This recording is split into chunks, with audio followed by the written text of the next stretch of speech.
So far, we've already discussed expressions and statements, as well as compound statements, a sequence of statements treated as a block of code that can appear anywhere a single statement can appear. But what if you could give one of these compound statements a name, and call it by name in various places, rather than having to repeat the code? That's what functions are, a named sequence of statements. Not only that, but a function can accept arguments and return a result, making it somewhat generic and reusable. Useful programs are often made up of hundreds and sometimes thousands of functions. Hiding statements inside functions has many benefits. It can help to make it clear what code is doing. It makes it easier to test your programs. You can test a single function in isolation and then rely on it in various other parts of your program without worrying that it might be wrong or different copies of some algorithm might accidentally introduce inconsistency. This function is called a function definition. It includes a return type, in this case int, a name, Celsius to Fahrenheit, and a list of parameters in parentheses. Finally, it includes a function body. Every time you call this function, it's as if you had inserted this function body as a compound statement.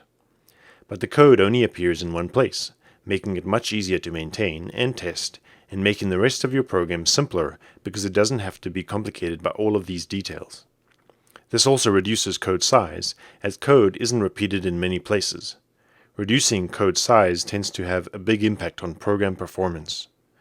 Conversely, small functions are often inlined by the compiler, meaning that the compiler will actually duplicate the code if it thinks that there is a good performance benefit of doing so.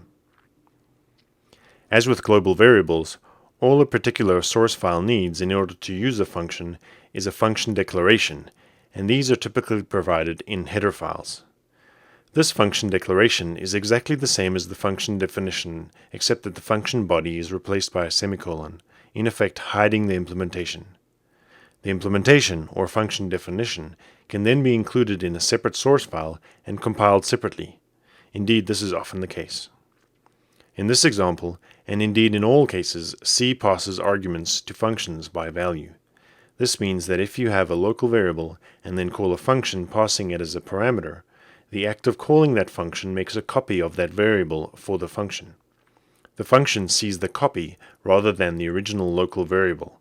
In effect, the function has its own copy, which is a local variable to that function. This is even the case for pointers. In that case, the function gets a copy of the pointer, but obviously not a copy of the object being pointed to. The other incredibly useful feature is the ability to create pointers to functions. This provides a form of extensibility for libraries by reducing the dependency among the different parts of a program. This becomes essential as a program grows in size and complexity.